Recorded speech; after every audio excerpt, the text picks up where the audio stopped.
We're jumping into a very awesome topic right now. Will Austin turn into San Francisco with new zoning laws? We're diving deep into this topic, exploring what it means for our city's future and what Austin's allowing in regards to things like 3 units per lot in the single family zoning.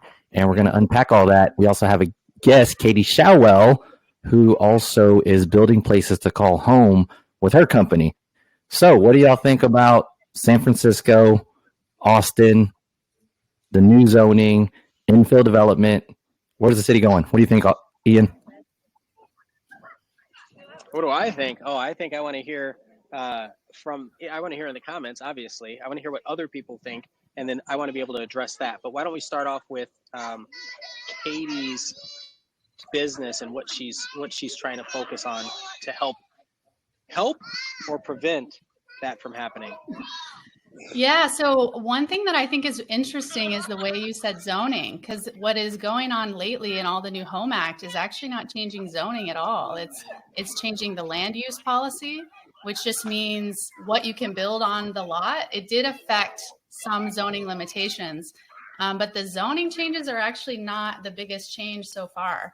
I am, though, my company, Topos Development or Topos Collective, we're a developer, and we are wanting to add more housing, more density in Austin. So I am an investor. I started investing in rentals in the greater Austin area. I'm also a realtor, but partnered up with some local builders and building for a long time. And we've got a project going. We're going to be using the New Home Phase 1 initiative to be able to build bigger units on the lot. And then we want to do more and do 3 units on the lot, which is the first phase of the change. But I'm really excited for the changes. I've lived in Austin since 2007 and have seen it change a lot. And so yeah, I'm excited about it. I think it's going to change. Do I think it's going to turn into San Francisco overnight? No, not at all. And what was interesting too is the SF1 and the zoning status, like that SF1, SF2 didn't change, but what's changing is on SF1, you could add more units. That's what you're saying. Can we talk about what the SF, any acronyms, can we just share for the people that might be watching and don't yet know? Sure. SF. So SF stands for single family in the Austin zoning rules. So previously there was SF1, 2, and 3. There's a lot, but that was the most common single family zoning. And typically you had to have SF3 in order to build more than 1 unit on your lot. And now with the new home phase 1 that just went into effect February 5th, it's 3 units by right. So you can build 3 units by right if your zoning is SF1, 2, or 3. However, it doesn't mean you have to, and it doesn't mean everyone will do it. And you also still have to think about deed restrictions, which are very tricky. Love to talk more about that. But yeah, that's SF is just the zoning in Austin. Yeah, it's kind of confusing because we're talking about San Francisco comparisons and SF zoning, which is single family. So when we have the title, I'm thinking, are we going to see these row houses developed? Is that something y'all are seeing? Do you know if people are applying? Like, do y'all have developer clients that are starting to knock these out, or do you see these when you're helping buyers out? Daphne? Sorry, I thought that question was for Katie. Okay, so your question was, are we seeing, can you recap the question again? Like row houses, townhomes, this like urban infill stuff. Do you see that growing rapidly? So without doing research on something like that necessarily, my quick gut reaction would be to say no. Simply because we are in Texas and we're in Austin, which is the capital of Texas. And I think as all of you guys would probably agree, or not, let me know if not, people that want to buy a home in Texas a lot of times want space. They want land. They want like the house to be big, unless of course you're buying something downtown on campus, Mueller, or really, really close to town. But generally, I don't see the row house setup becoming particularly popular here.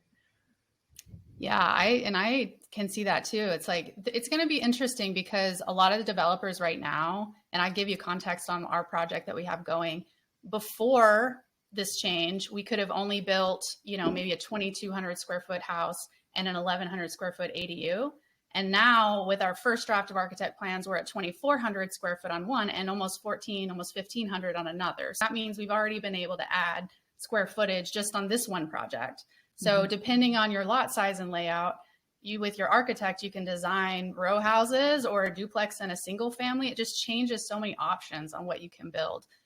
I mean, I want to see creative architects. Like, I'm not an architect, I'm not that creative, but I really want to see, I know there's a lot of architects out there that have that creativity and that vision to kind of push Austin in a new direction. I haven't seen a whole lot of those though. So if you are an architect, hit me up. I'd love to hear your ideas. But yeah, I think it'll be interesting. And I have seen some prelim drafts of those, but I mean, I haven't seen what's been submitted since February 5th either. So a lot to come. I'm just curious, what does that look like? You said, oh, I'm sorry. I mean, I'll listen, but I'll come. I want to respond after. Just a quick question, but you said you're wanting to see some creative architects. Like, what does that look like as a reference? Well, so do you work on the east side of Austin? Yes. Does this ring a bell? You've got two houses on one lot. You've got a driveway down the side. They may or may not all look kind of the same. They're just, maximizing what can fit on there. And they look like two single family houses, right? Exactly. And then you also have a condo regime because they're set up that way with a condo instead of having their own parcel, separated out. Well, that's like been the pattern in Austin for so many years because of the ADU rules, right? It was like the zoning combined with the land use had limitations that created these same kind of structures. And with this change, it almost simplified it. I went to the AIA, the American Institute of Architects, Austin chapter had a big meetup when this was passing because they had a lot of input with the city on, all the changes and what they recommended. And ultimately, the world is your oyster when it comes to a piece of land. And then you have to follow all the rules that the city makes in Austin. And then your architect and your engineer are really the people who go and pull the strings and the levers and help you make a design that works. And so now with all these changes, there's just a lot more options that can be drawn that couldn't be drawn before. So, when I'm having conversations with architects, it's, hey, I've seen this in Houston. I've seen this in Italy. I've seen this in other places that have a very different land use rules than we ever had before. It's like, how can we pull in those ideas from other places or San Francisco row homes? That's not what I'm asking for, but I'm sure somebody is, to create the new idea for the land. So the options are more open now than they were before February 5th.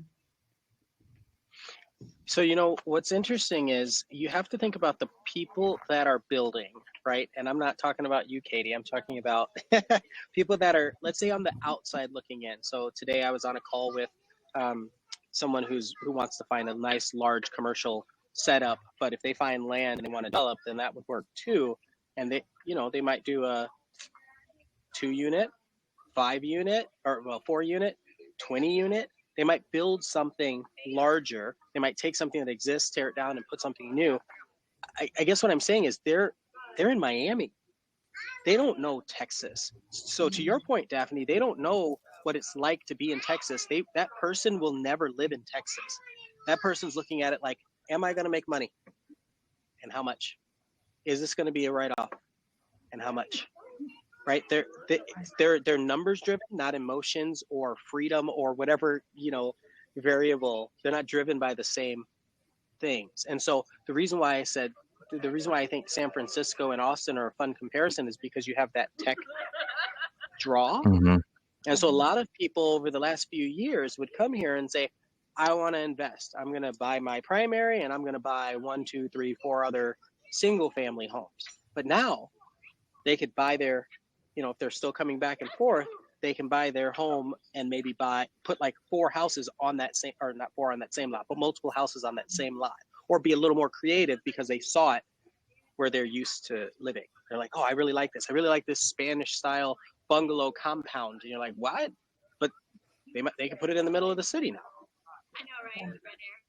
Yeah, I agree. I think It's SF is a lot more dense, but there's gonna be country urban. Is that maybe that's like a new type of housing where it's urban, but you'll probably have more yard space, something like that.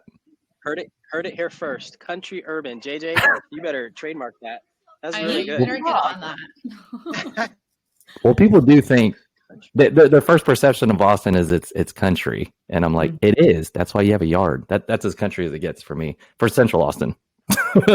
You know, Sure. and I think affordability is another really big one, right? It's like everybody loves Austin and wants to move here, but that's part of the problem in San Francisco too, is that they have a very limited amount of real estate and they've maxed it out, and now you can't really do much else. And combined with tech and all that was why it's so expensive over there in California. But in Austin, I mean, I've been here a long time, and I don't want my friends to not be able to move here if they want, or like my children to not be able to buy here in 20 years. So it's like, it is a fine balance of, I'm a Texan, die hard all the way. I love my, independence and yard and all that fun stuff. But I also see how much affordability has been impacted by Austin not having density and not having different options like this. So I'm excited about what can happen. And also there's a lot of the rail systems and a lot of the transportation initiatives and walkability and biking. It's like they're really trying to envision a whole new Austin, which, Austin's changing. It's always been changing for I don't know how long. People have quoted how much it's changing. So Katie, I was curious about your perception here, because I thought what was cool is you told me you worked with the ADU startup for a while. Mm-hmm. And then you're talking about how creative things could get. Like how creative is it going to get? I don't know. Some of it looks a little cookie cutter. If it's too unique, it's like uber luxury. But when you talk about the east side, I'm curious, is you going to see like land bridges or something? That's hobby houses. That's creative. Yeah. I think there is going to be a limitation upon the developer's tolerance level for that risk, right? Being the pioneer, being the first one to go make the row home when it's the first row home in Austin. So I'm part of Austin Infill Coalition, where a lot of the builders in Austin, get together and talk about, all the different things that are going on. And I have heard a fair amount of people say, like, I don't want to be the first one who does this because I just don't know if it'll sell. Or another thing that recently changed was removing the parking minimum, like the requirement. So it's like, who in Austin doesn't need a garage? They're like, the policies changed, but is the demand in the market going to be there for a product if you get too creative, or you don't have parking, or you have a land bridge to your pods, or whatever it is? So that's kind of the to be determined on, who's going to take the first risk, who's going to have the vision, who's going to actually build it, and see who comes. But there is a lot of options for creativity. I think it's just who's going to be willing to do that. So when are we going to see these? You said applications started in February? February 5th was the first day you could submit your application. I've heard that there's multiple that are already in approval. And so then think about maybe 9 to 12 months for something to be built after approval. So we're talking about like in a year plus that we'll really start to see things come to fruition into the market. And it's going to be, I also, I was telling you about the Austin Board of Realtors put out a home initiative impact on housing affordability. And they're predicting that the long-term impacts of this will be 2 to 15 years from now. This is not a short-term overnight change. It's going to be a very slow process. That would make a lot of sense.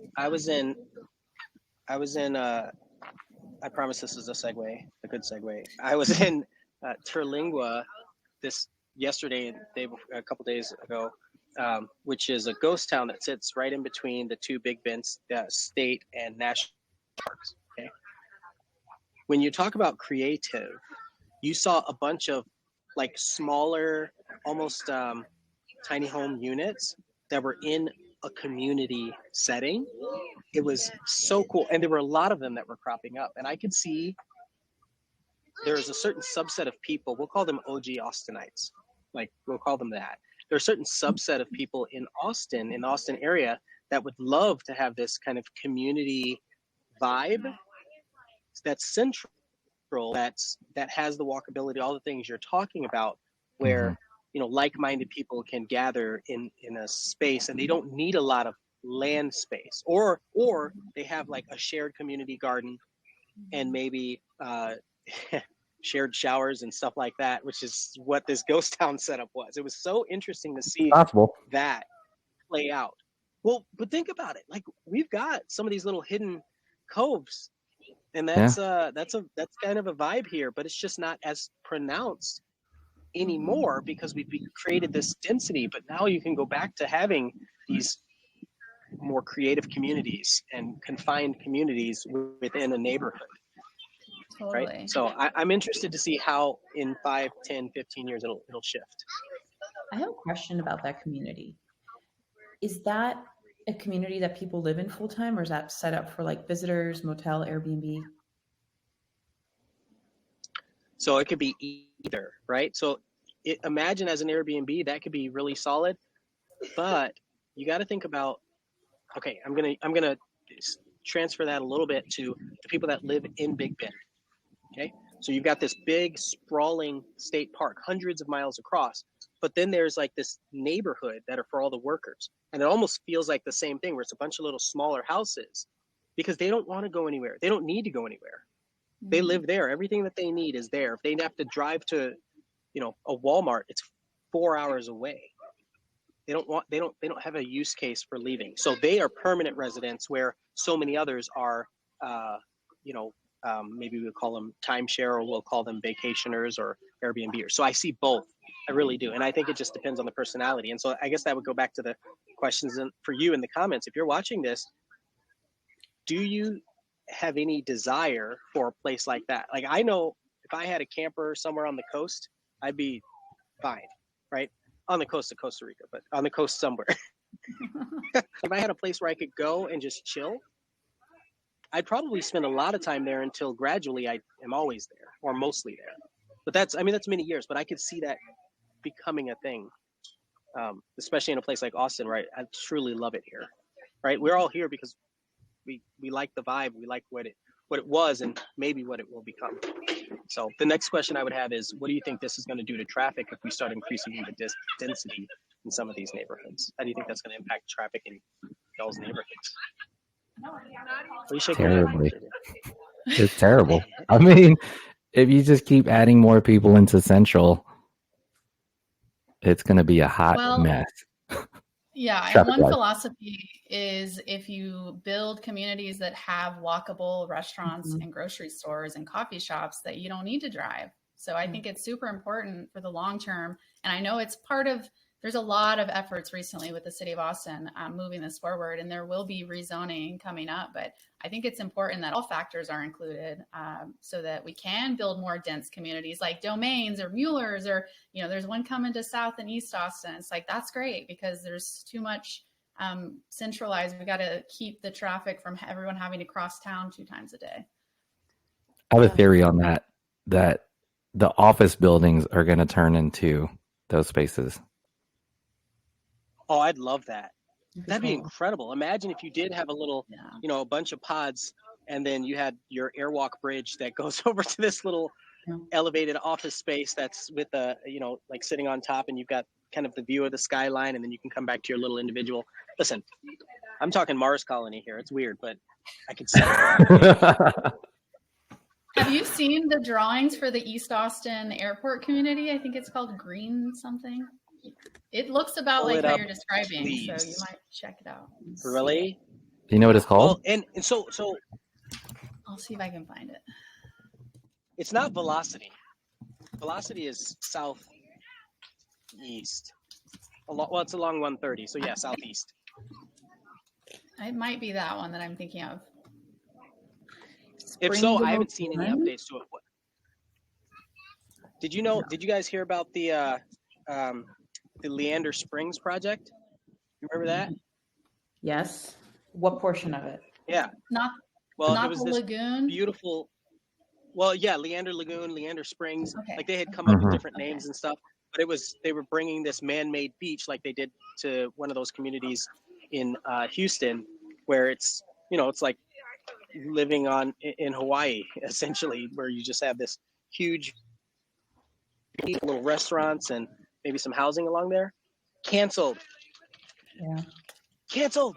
So sad. What? I was so excited for that project. I Oh, it was cannot believe canceled? that. Huh? It was canceled. Oh, So may I jump in here? Please. So I remember when this first came out, I think it was late 2020, or if not, it was announced like early 2021, and they were supposed to have an opening party on New Year's going into 22. So I think it was supposed to be January 31st, 2021. And it was this huge thing, and they announced it kind of in the middle of the pandemic. So everybody was super excited about it. And obviously the market was absolutely on fire. And that's when everything was going in multiple offers, et cetera. And yeah, that's it. Exactly. And I remember having clients saying like, I want to live in Leander because of the springs. And everyone was excited about it. But I also distinctly remember telling them, this is still very much in the planning phase. They haven't done anything. And I feel like in Austin, so many times they talk about projects like this and nothing comes to fruition. So those clients, I'm like, just know that this may not happen. Ultimately, they didn't buy in Leander. But yeah, when I saw this, that it wasn't going to come through, I was really bummed for Leander. They need something. that's a good company. Man, I just learned about that in real time. I'm sad. Yeah, such a bummer because also I wasn't.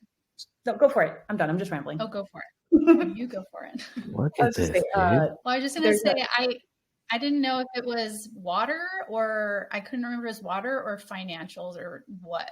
I did read something about why it didn't go through. Sounds like all of it. Probably. They're talking about $1 billion to raise. And then I found this one. Is this the Springdale Green? Mm-hmm. This is Springdale, East Side. Uh-oh, I'm in a virtual.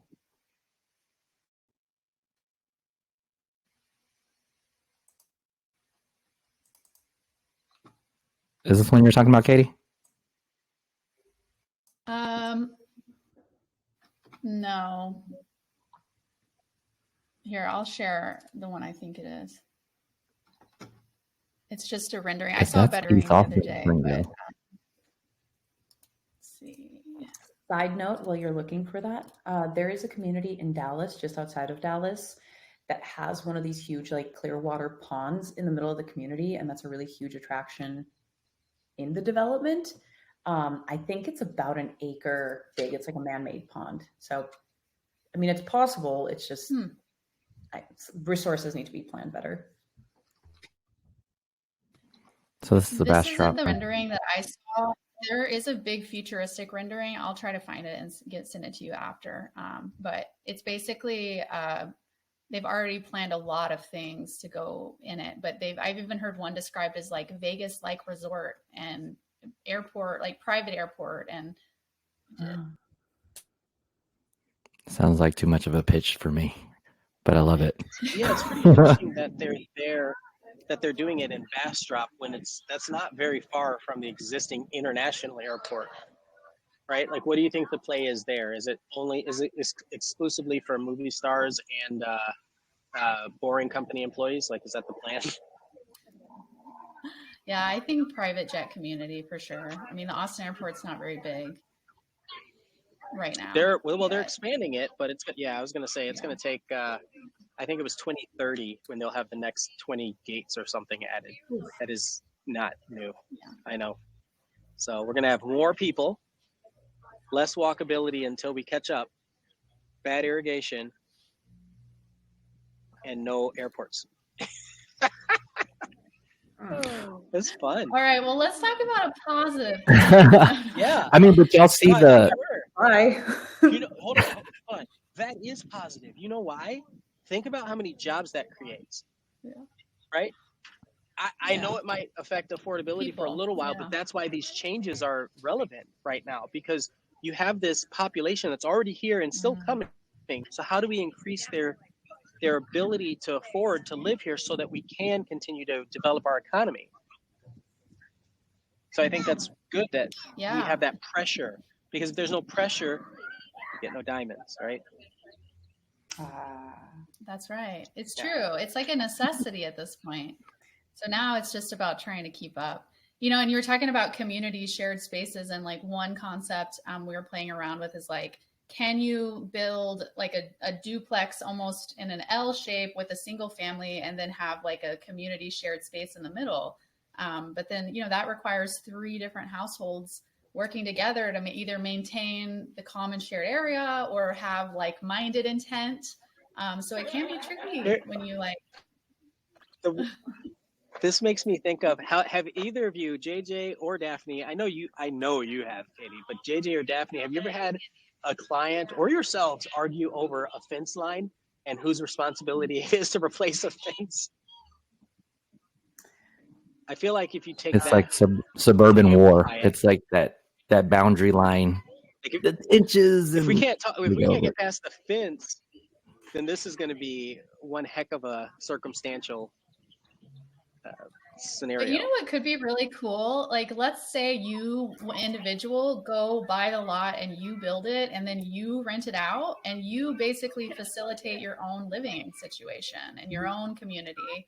So this is like the concept of co-living, which is kind of like medium-term rentals, or even just co-living. Like I've seen investors put together a house and there's like a certain theme, and there might even be an ADU. It could be professionals. It could be like a religious group, just something to create that vibe. And that's like, what do y'all see as quote unquote co-living? Have y'all seen these things? I have, but I've also seen where you just rent by the room, or you're basically picking your neighbors by controlling the dynamic. Mm-hmm. But I have seen that too, where you're kind of renting by the room. Have any of y'all been to the lawn? Have you been to the lawn? No, where is it?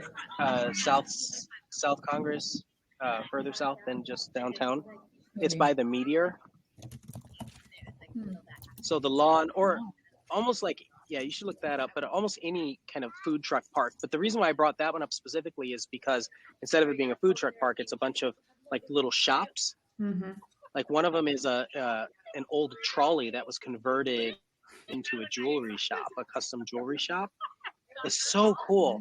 And I bring that up because they're like, those could be houses essentially where it is. Oh, you're saying almost like a tiny home community of sorts. Yeah, because we don't have that. We have one prominent one that's within the city limits. And then there's, what is it, Mobile Loaves and Fishes. I forget the community where they're actually focused on rehousing people experiencing homelessness, right? Like, so those, I could see those efforts, people in the private sector kind of working on that a little bit more. Those like a nonprofit taking the leap a little bit first, and then it moves into profit. Yeah, I honestly think it's going to be, we need all of those things to keep up with the shortage that we have right now, and to actually impact the affordability. It's kind of like we need all of the above. So yeah, either investors, developers, investors that want to build it themselves.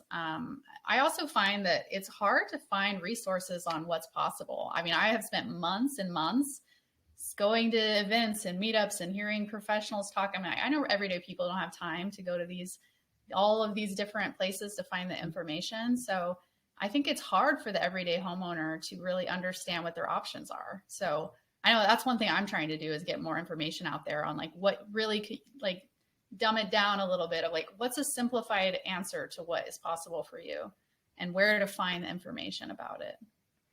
What do you think is going to trend? Like co-living, like some medium-term rentals, some like tiny homes? What do you think we're looking at with this, even the 3 units on one lot thing, or ADU opportunities? Well, with the current phase 1, I think what we'll start to see is smaller units. So because you can do 3, you can divide the square footage against 3 units, and you'll end up with maybe 1,400 square foot houses versus 2,500 square foot houses. So if people really do go out and take initiative of the home first phase, you'll get that. So you'll end up with smaller houses. which will mean less cost, right? It's like you can then sell them for less, and the developer can still make more, right? Because you're selling 3 instead of 2, but then the buyer can have the lower price point. Mm-hmm. You look like you have a question. If there's one thing that I've learned, it's that just because you can sell them for more doesn't mean that people will sell them. Oh, sorry, for less doesn't mean that people will sell them for less. Great example would be the 3D printed home community in Georgetown. Those are starting at $500,000 for 1,400 square feet, and they're removing many of the labor costs for this. And I understand that they're pioneering an effort, but they're removing labor costs. They're removing a lot of the agency relationships, and so you're removing brokerage costs. You're removing all sorts of things, and so they're still charging considerably more than they should, in my opinion. But that's just me. I mean, if they're selling, then they're selling though, right? But if they're selling, well, but everything's selling, right? Like if it's the band and it's new. Yeah, please. I would like to inquire. So have any of you guys actually sold one of those homes? I've tried, but no, it hasn't. I haven't been able to close a transaction. Mm-hmm, the 3D homes. Mm-mm. Specifically with that community, or one of them in one of the smaller communities that are around Austin? The Georgetown one. I have not completed a transaction, no. So neither have I. And I have a couple clients that have been interested, very curious about it. So we'll go check them out. I'm happy to go because they're pretty cool looking. And they just couldn't wrap their head around it, which I found intriguing. And then more recently, I had a set of clients, or a couple, and what those homes offer checked off, I'd say 8 out of their 10 boxes. And as far as like availability, like when it would be ready, features that it has, size, price range, and location, they didn't even want to go see them. They couldn't understand. Which is crazy. I was there for the launch party. The company invited a couple of us for the launch party, but then like there were other times where I was there trying to get footage and they kicked me out. So, but I have one of those on the channel where people can look, and I think I go through things that are relevant to people that may be considering that. So I would say just take a look, research it a little bit. There are some factors in there that I think are unknowns still, right? You can put whatever. The biggest thing I'll say is we're in a place where our foundation is always moving. We're always worried about the malleability of our slabs, Texas, and yet we've made a house out of a slab. Essentially, I understand it's a material, so I get that, and it should be able to withstand a little bit more. But Mother Earth, she can be mean sometimes. She's a moody girl. She's moody, and that's okay. But we need to know that. So I'm curious long term how that's going to play out. So Daphne, I have a question for you because I haven't heard this come up yet. Is ideal for how the growth of Austin goes based on these zoning changes? I'm sorry, it cut out a little bit. Can you say that again? Oh, sorry. Yeah. What is ideal for the zoning changes? Like, what would you like to see happen in all? I like how you were holding it up to your face. I think one of the things we talked about and that a lot of people want is just the sheer accessibility and walkability.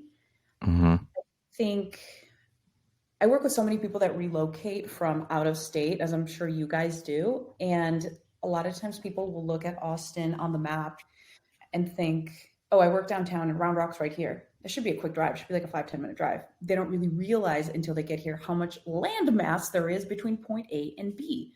So having these neighborhoods that could potentially offer more walkability and access, or maybe just shorter drives or even public transit, that would be an absolute, I hate saying this because it's such a dumb buzzword, but it would be such an absolute game changer for Austin, because right now you can't come and live in Texas without a car. And period. No and, just period. Yeah. Yeah.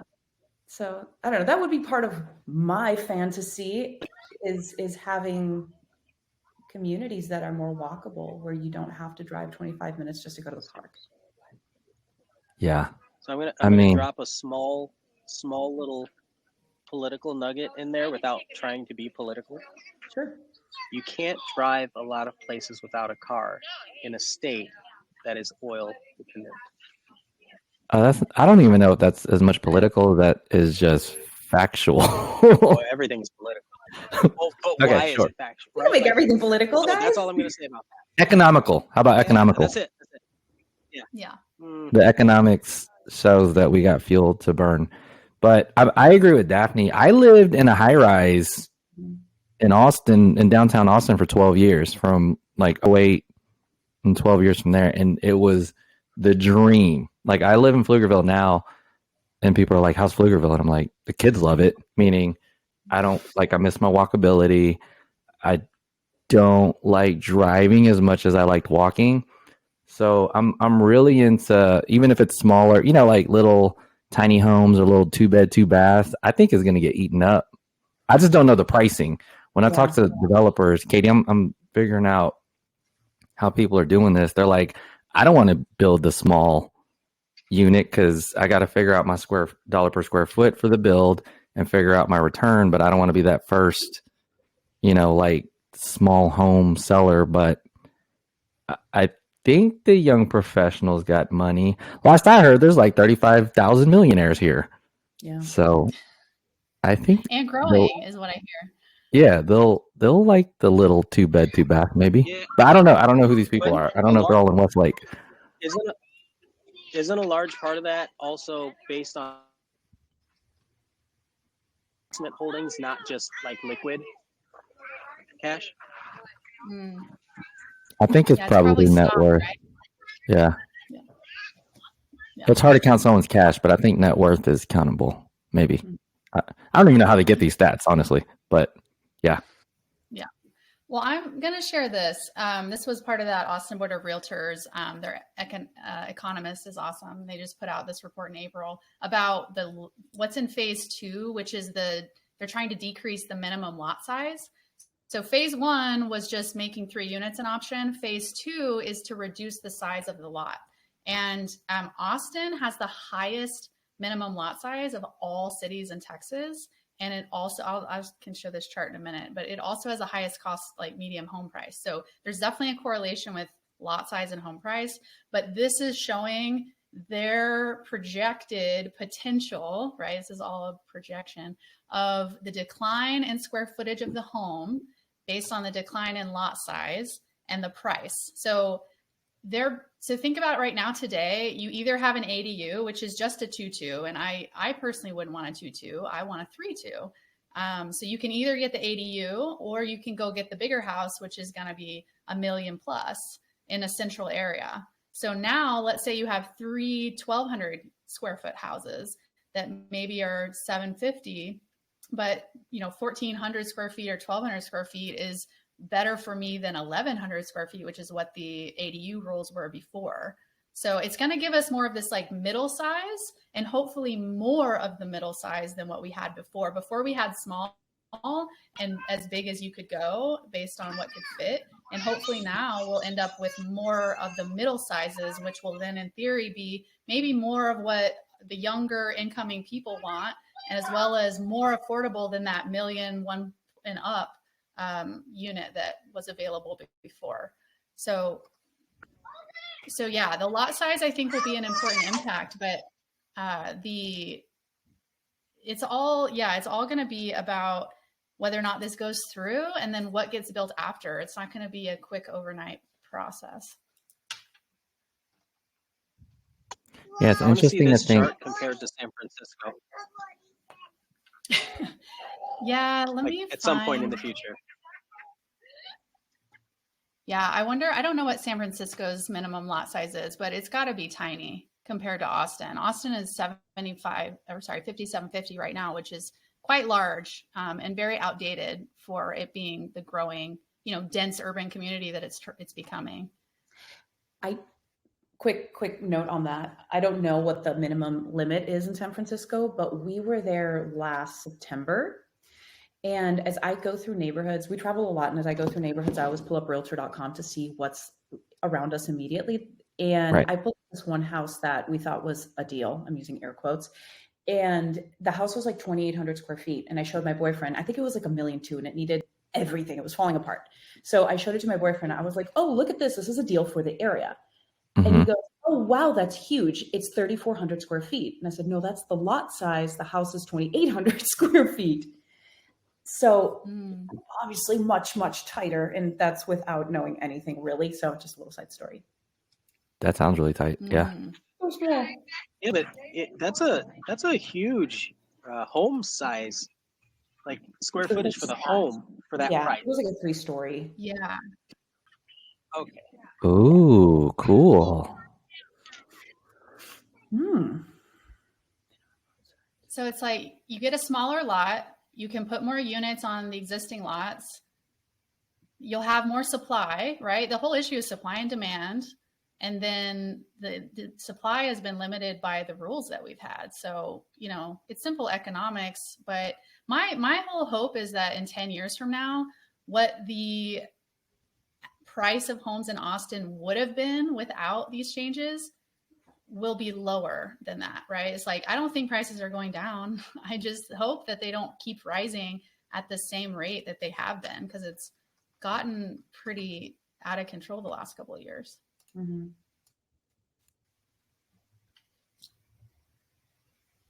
Do y'all see prices? Yeah, I think we did. I'm curious where y'all see prices in these spaces where there could be more new construction. Right? We're expecting more new construction because of this, I think. Yes. Yes. Like, do you think it's coming back? You think it's flat? You think it's still dipping this year? This year's well, they always say during the election, it's kind of weird, right? Yeah. We're in a weird time in our market, and it's an election year. So those two things together kind of give us some like unfair disadvantage. Sounds redundant. But yeah, we're not in a normal, like there's not really anything about the market right now that's like normal-ish. Yeah. And I also think Austin got way too hot. We're still kind of cooling off, would y'all say? Oh my God, absolutely. Well, I think the cooling off comes from an abrupt decision to leave, come here, and then they didn't understand all of the things that come along with being a Texas native or Texas citizen, including what you would consider simple things like the weather or the walkability, and that's just gone, right? So you're used to this, and you're used to, a temperate pattern. All of that's out of the way. Some people want to go back to that, and I see that. Plus, jobs, return to work was enforced in a lot of places. So that was out of their control. Families, people move away. They're like, oh, I want land and I want privacy. And then they're out there and they're like, man, I'm lonely. I've seriously had people, not even in a year, come buy land, like a rent, and then say, I can't do this. I got to go back. This is my husband's idea. We tried it. I'm out. And so they both go back to more urban living. So those are all the things that had to come into play because of how rapid it happened during the pandemic. And now it's kind of coming back down at and the interest rates. So all are putting us in this weird spot. But I think if there was no pandemic, we would still be in a situation where we were rising, just not as rapidly. Yeah. It would be like, 1-2%. We might be flat this year, Have you seen this article? Yes. Yeah, More do you believe people that? leaving. First time in 20 years, more people leaving than coming to Travis County for the first time in 20 years. I did see this article. The thing they don't tell you, from what I remember, I didn't watch the video. I did read, skim through it. They don't tell you that many leave Travis County just to go to Williamson County or to Hayes County. Mm, That's that outlier, right? So they're just moving down the street 10 minutes. got it. I figured there had to be a catch. There's always a catch. Numbers are. But that also shows that people are leaving central. Like, I imagine people leaving central to the suburbs, urban to suburban. And I think if I had to say why, I think that has to be affordability. I mean, if you can't afford to be here, I don't know why you wouldn't want to be here unless it's just a lifestyle choice. But I mean, I know I've had the thought of, I'm so grateful I bought so long ago, because if I had to buy new the first time now, it would be a struggle. Mm-hmm. Well, and then add to that your property tax situation this year, where it's just wildly it's wild, the variability taxes for people. Yeah, I'm curious on the clients that you get moving here. Are they coming from higher cost of living markets? Are they excited about the Austin prices? I mean, I'm a Texan, so I'm only comparing to here, but I'm sure if you're moving from somewhere else, you could have a very different perspective of pricing. Mm-hmm. Absolutely. May I jump in? Absolutely. Please. I'm excited to hear this. Yes. Yeah. I have so many clients that come here from California, and property taxes are sub 1%. Sub means under, right? Below? Mm-hmm. Sub 1%? Yeah. Anyway, they're under 1%. A lot of times are around the 1% mark. So even if you have a $900,000 townhome, your property taxes are only $9,000 a year, give or take, in California. And then you come here and you buy that same $900,000 home, just like a single family home, property taxes are easily going to be closer to $15,000, if not more. So I have clients that come here, particularly from California or even Arizona, or just other parts of the country in general. And the cost of living here is lower, but then they feel like they're always kind of getting got by those property taxes, especially in the last couple of years. And especially those clients that came right at the start of the pandemic, where you could still get a big, beautiful, brand new construction home in, let's say, Dripping Springs for $600,000 on a third of an acre. And then today that house is worth well over $1 million. If they didn't file their homestead exemption, of course, the property taxes are probably double. Where was I going with that? I don't know. I'm just jumping in. The cost, they're all kind of interesting. feeling it out. What's interesting about that particular point you made, Daphne, it kind of falls in line with what we've all been talking about the migration pattern of people. So people are migrating here. They buy a primary, but then they buy a couple investments. Those investments, you can't have a homestead, right? So your property taxes are going to do what they're going to do. Right. And you can't argue it when everybody in the neighborhood's increased by 40%, right? People are selling them because they see this opportunity. And so everybody around you selling their houses for 100, 200, 300,000 more. You can't go back to the county and say, well, my property appraisal was too high. No, it's not too high. They're all selling it for that much more. Yeah. And these are your investment properties that people are renting, right? So you can't argue that. So it's really, that's part of the challenge. You have people that come here and buy up the things because that's what you're taught to do. But it really screws up the local economy if they're not staying or they're not living in it. Yeah. Yes. And so this density should help with that. So if somebody buys a primary and then they only do that in their own property, they would get hit with their own property tax increase for their investment properties. And that's going to be something because they'll say, whoa, hold on. We're not going to sell that. It's going to hold on to it. Yeah, it's going to be interesting. Oh, I'm curious to see that.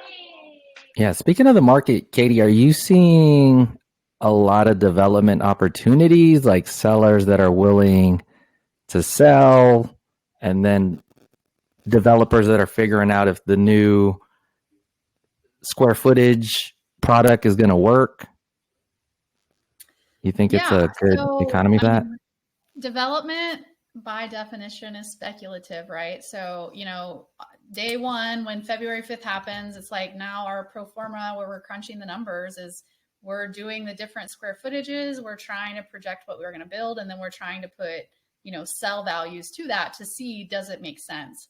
I personally love development just because it's one of the highest margin real estate opportunities, right? It's like, if you're trying to grow your equity or your profit in real estate, you have to create value. It's like flipping, right? You just buy low, force the appreciation, sell higher. But development is like you take something that's almost like tear down. Like you don't want to go tear something down that has a great value, right? You would tear something down that doesn't have the great quality or whatever. And then you have so much more appreciation by building something brand new. So adding the density to it by having 3 units instead of 2, that inherently is going to give you, higher sell value just by having multiple units.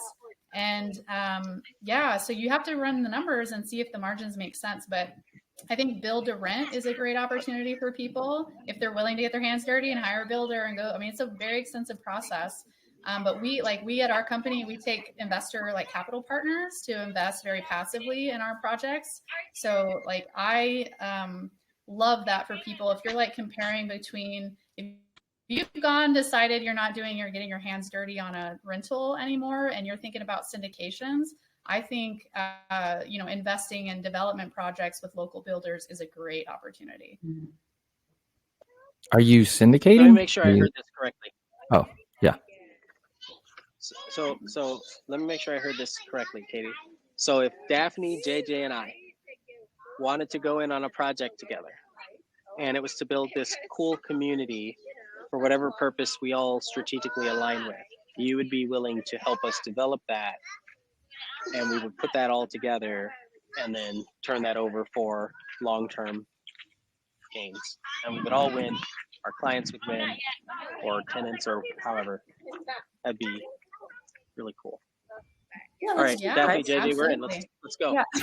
Yeah, I like your Skybridge idea into the office that we repurpose. Yeah. He's Oh, thinking that's big Bridge scale. is I like solar that. panels. The bridge is solar panels, right? And then we have water collection on site. We have some kind of beautiful irrigation that flows into the community garden. Right, there's a lot of opportunity. That'd be really, really, really Sounds like a $4 million house. Underground tunnel system. Yeah. One really cool house with Across separate rooms. They're just crawling from We'll call Elon to dig it out, bore it out. Also, how great. Well, here's the thing: when you have these hailstorms and all that, people from freaking San Francisco, they don't understand. They might be familiar with a couple earthquakes here and there, right? Maybe some rock slides or something, but no. The hail in the middle of the summer, oh, that is the worst. It gets your roof, it gets your car. If you have solar panels, your fans might fall in your pool, all the things. It's might you hit your head. You're out at the wrong time. Yeah. Oh yeah, that's what I'm saying. Yeah. I almost broke my hand blocking a giant ball of hail that ended up destroying my car as I was running to it I was at a friend's house to try to take the car and drive somewhere else. I know, I was so angry. And then the car, it's all glass on the top. Yeah. And even though it's reinforced glass, it only had one scratch. The rest of the car was like, tick, tick, tick, tick, tick, tick, tick, all over. I'm like, come on. And I parked under a tree in some rando's driveway. And I'm like, listen, if you're going to yell at me, what are you going to do? Actually, this is Texas, so they could be carrying or something, which is also scary. But anyway, Which hailstorm was that? What sort of? Which hailstorm? Which was that? This fall? I think it was February. Oh, just now. Maybe Okay. fall. Right? Okay. Yeah, it was fairly recent. Yeah, there was a hailstorm in South Austin about 2 weeks ago. I got caught in. Yeah. It wasn't that I was big, in though. Houston when that happened. Yeah, I heard about it. That's what I'm I saying. think we're It's just gonna- randomly all over the place. I think we're going to get more hail. Isn't that like a thing? Here's the thing. I'm fine with more hail as long as it A, doesn't damage anything, and B, fills our lake. That's another thing that people. Small pit of ice balls. None of it works like that. Oh, that'd be so cute. So we're gonna hold it. So back at flipping where was I? Big Bend. There's no water in the Rio Grande. None. Yeah. Lake Travis, dry as a bone. Yeah. I'm telling you, if somebody's watching this and they're like, do I invest in Austin? If you're in the position to purchase something and you like the idea of having a lake lot, right now the lake is so dry that most marinas won't be able to handle it, will be completely closed. Most public launches won't be available. So if you want to get a waterfront property right now, reach out to any of us. We would love to be able to help you out, because while it seems like kind of a disaster from afar, this is where I see a lot of people end up turning around and making a pretty significant profit, or getting the affordable lakeside home that they've always wanted.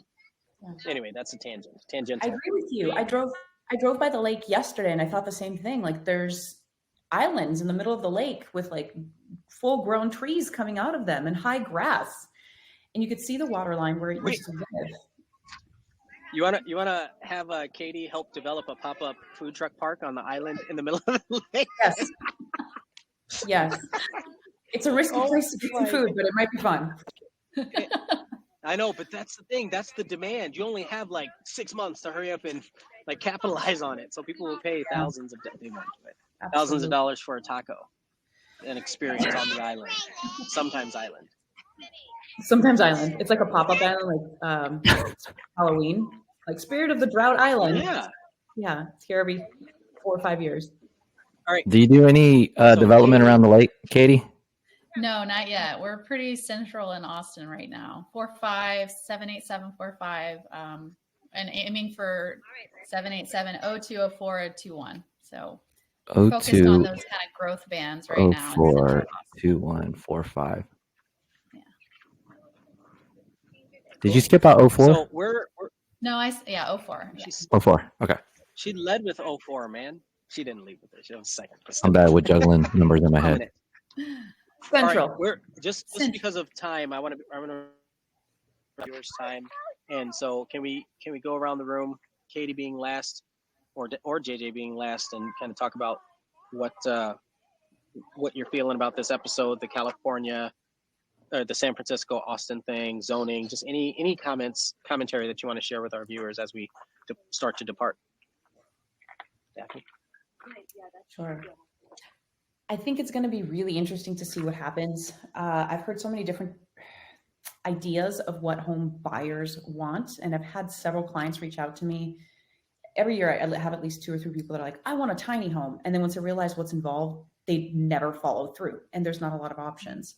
So it'll be interesting to see how that idea plays out, if at all. Those are my thoughts. Oh, I love that so much. I'm gonna shift my thought and piggyback off of yours. I had a couple clients, one in particular that was set on getting a tiny home, and I said, please don't do that. Get something that's going to appreciate, because it didn't have that same velocity of equity build, right? Or any equity build. But now, I don't know if the conversation would be different if somebody came to me today and said, hey, I have this land, or I know this person that has this land. I want to buy a place, put it on their lot, and we'll work something out. And now I have a whole house that costs me less. Maybe they'll help fund project something at, joint venture or something. I could actually see that being a possibility, where it wasn't 3 years ago when he purchased his home. So now it kind of opens up our creative opportunities. So that's where I'm at. I like the sound of it. In theory, I really want to see how it plays out, and it's different from San Francisco in that we have land to play with. Yeah. Right. I'm going to piggyback off of you. This is like a mastermind at this point. I like that idea because some of the younger professionals or people that had to figure out how to afford real estate were house hacking, but now you might be able to get in on a project.